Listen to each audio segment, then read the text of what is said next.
Hey, this is Mike with Family Handyman. Me and the other editors here have been designing and planning a kitchen remodel at the Family Handyman headquarters studio. We've got a lot going on. We're going to be installing a Venetian plaster wall on the back, removing the hood and installing a custom range hood, and adding some open shelves, and then we're going to recover the rest of the cabinetry. I'm in charge of putting on the Venetian plaster wall on the back here. First thing we need to do though is pull the appliances, remove the cabinets on the top and the backsplash so that we can repair the wall to start. First up, demo.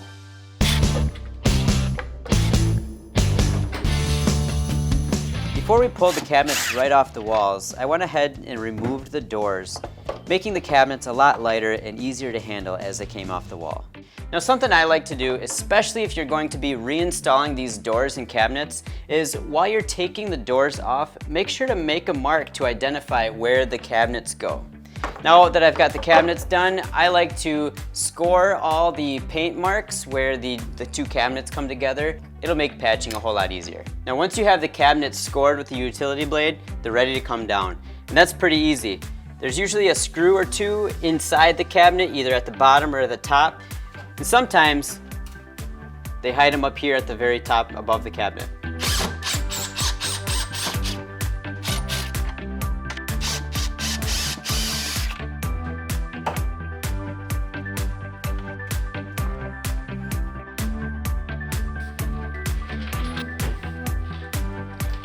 Removing some of the cabinets left some dings and dents that we had to fix. We also wanted to remove the backsplash. It's best to start a plastering job with a smooth wall.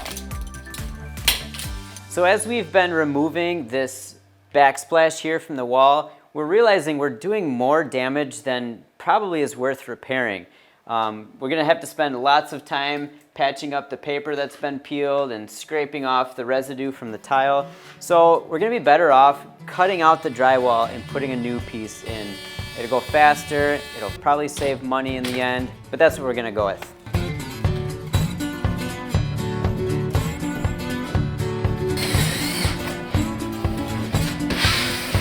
Then we smoothed out the seams and fixed any imperfections in the drywall with joint compound. After sanding down the joint compound and smoothing out the wall completely, we went ahead and primed the wall. And we used a special primer called Shark Tooth Primer, which rolls on just like any other primer, but it dries with a grittier surface, which is key to creating that bond for the plaster. Before we get into plastering, let's talk about the plaster that we're using. Traditionally, plaster is a putty made by combining lime and water. The plaster we chose is called Marmarino plaster. It's a classic Venetian plaster that can be mixed with different sized granules. We opted for the larger granules for a more textured look. So now that the cabinets are down, our wall is repaired, I've also got a primer on here. It's a special primer made to help the plaster bond to the wall. We're gonna start our first coat. It'll be a complete coat just to cover the entire wall with the plaster.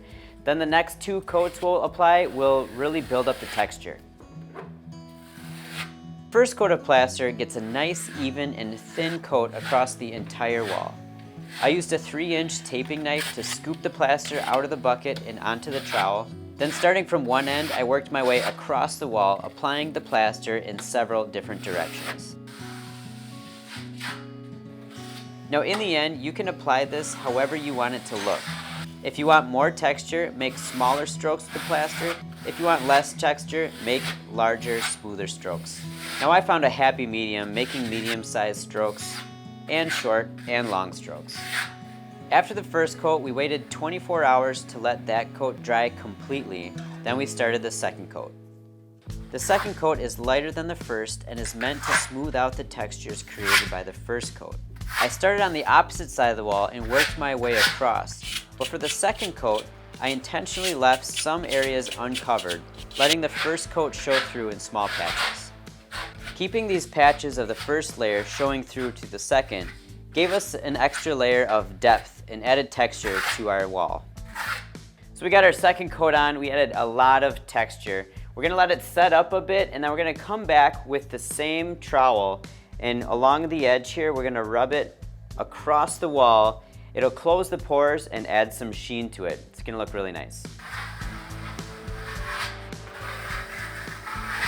I slid the trowel across the plaster, holding it at an angle and using moderate pressure against the wall. This burnishing closes the pores of the plaster, smooths it, and creates a more water-resistant surface. It's also what gives Venetian plaster its unique shine.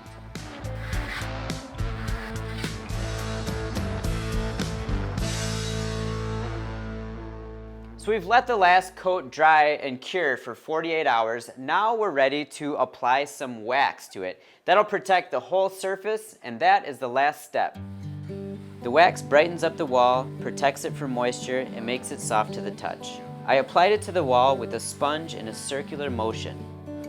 Apply 2 or 3 thin coats of the wax, and your wall is complete.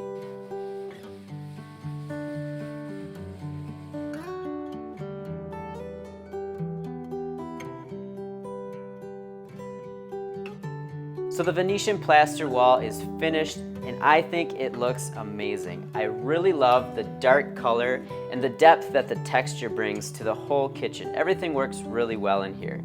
And the great thing about using real Venetian plaster is that it is extremely durable. It's easy to clean, and it'll keep up with all the messes that happen in this kitchen. So for more home improvement projects, head to familyhandyman.com.